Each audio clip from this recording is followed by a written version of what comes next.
Today's video is sponsored by my good friends over at Manscape.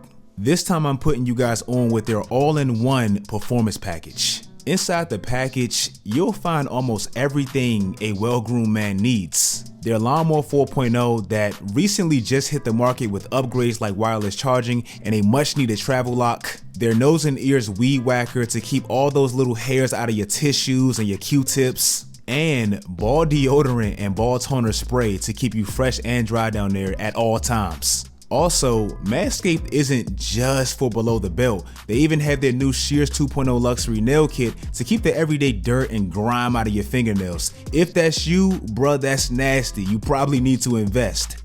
If you're feeling generous for the holidays and you want to get something for a special man in your life that you know he will use at a discounted price, use my promo code SWISH to get 20% off of your first order, plus free international shipping, plus 2 free gifts. You don't hear that 4-letter word thrown around too often, so take advantage. Big shout out to Manscaped for always looking out for the channel, and most importantly, my guys.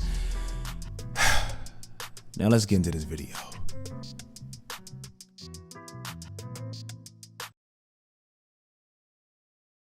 I got 2 issues with Chicago. Talk to me. DeRozan and Levine, can they play together? Because individually, they're big time. My issue is they're the same. And so when I look at them and I say, okay, can they do it? Neither is really a 3, even though you could play small ball in the NBA now, but neither is really a 3. They're both legitimately 2s. And although their game is somewhat different at the same time, can they play together? I need to see it to believe it. Okay.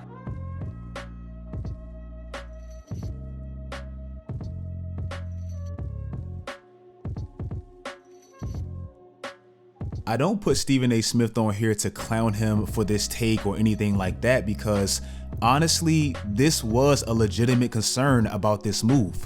When the Bulls first got Lonzo Ball, I was excited about the speed they can now play with, adding a tempo guard like Zoe with an athletic wing like Zach LaVine. But adding DeRozan to it made me question exactly how their offense would look with a mid-range assassin like DeMar, who is now untraditional in the sense that he plays what you can consider an outdated style. Zach LaVine already gave them half-court scoring, and adding Lonzo gave them playmaking ability, and I didn't know exactly how I felt about taking the ball out of their hands and now them sharing it with an unorthodox talent like DeMar DeRozan. DeMar DeRozan really specializes in his footwork, patience, and touch in that intermediate part of the court. What most people would consider mid-range in the NBA is about 12 to 17 feet away from the basket. If you look at DeMar's game in comparison to the rest of the league, especially at his position, bro, he's the complete opposite. The league's average for field goal attempts 10 to 16 feet away from the basket is about 10%, meaning it's a very low attempted shot and people rarely try it anymore. If you look at DeMar, he happens to shoot 28% of his shots from that one specific area. The league only shoots 7% of their shots 16 feet away from the basket to the 3-point line, which would be considered long twos. DeMar DeRozan happens to triple that with 24% of his shots coming from that one area. So it's safe to say he plays a traditional game, yet unorthodox in 2022. My concern was, how would a ball stopper like DeMar flow in an offense with so much talent surrounding him? Is he going to slow down their offense, ruin their pace? How can they stretch the floor? All of these concerns, they were legitimate. But it's safe to say it works, and bro, it works damn well. DeMar DeRozan is having a career year with how efficient he's been and definitely how clutch he's been, leading the league in fourth quarter points per game.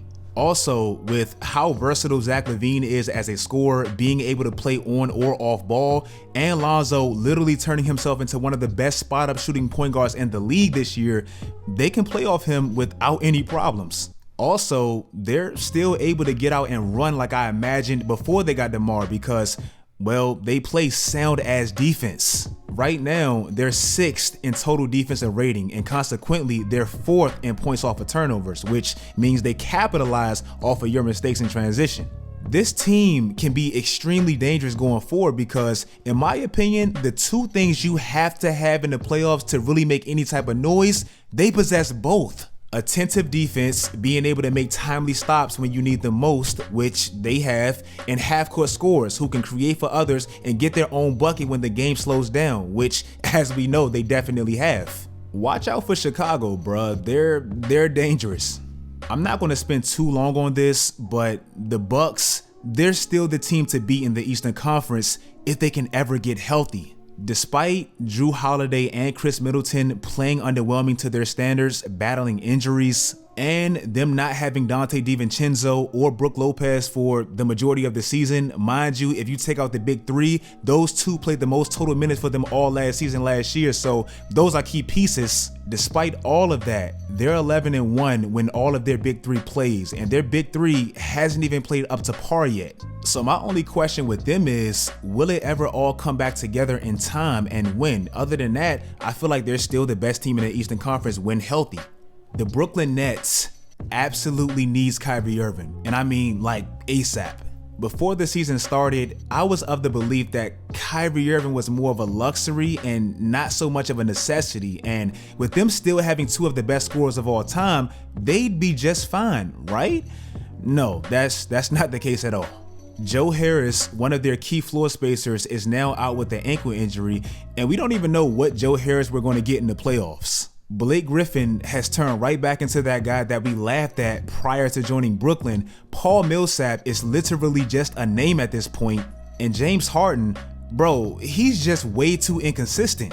This year, he's averaging his lowest points per game of his career as a starter despite having ample opportunities without Kyrie Irving. He's at career lows pretty much all across the board with efficiency. He averages only 5 made shots per game, which is the lowest out of any player averaging at least 20 points per game this year, so he still lives and pretty much dies at the free throw line. And he's simply way too consistently inefficient. James Harden has shot under 40% in 14 out of his 25 games this year. He shot 30% in about a fifth of his games this year. And if you look at his numbers, when he shoots 5 free throws or less per game, a stat that I kind of made up and looked up myself, bro, he's below average. His production this year is just not enough to help KD. They needed James Harden reminiscent of 2018.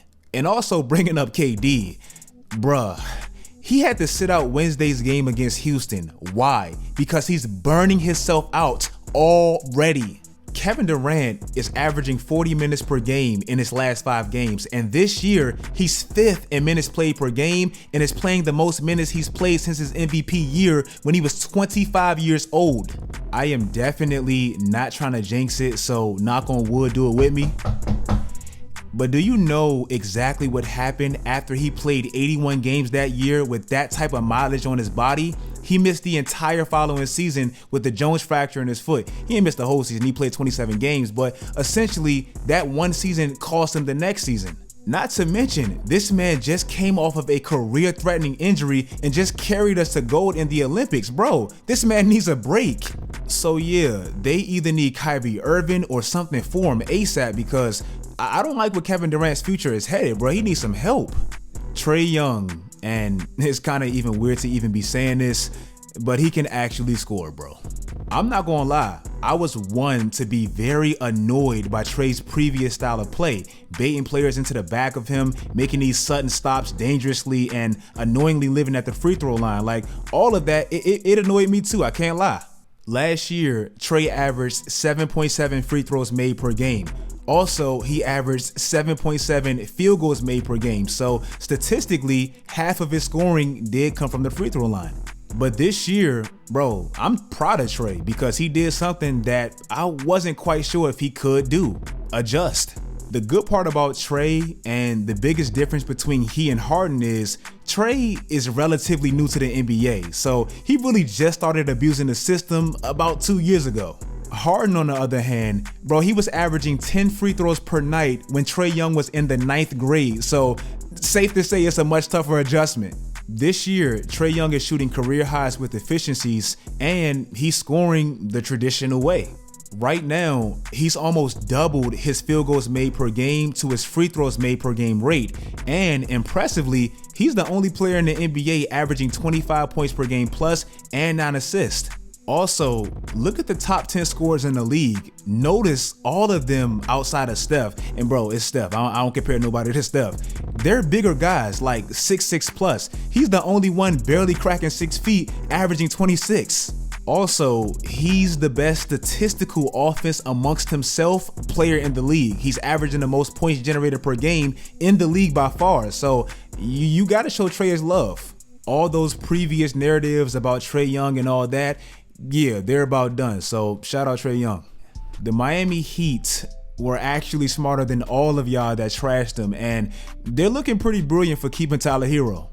I remember the masses clowning Miami last year for not trading Tyler Hero for James Harden and even Kyle Lowry in last year's trade deadline.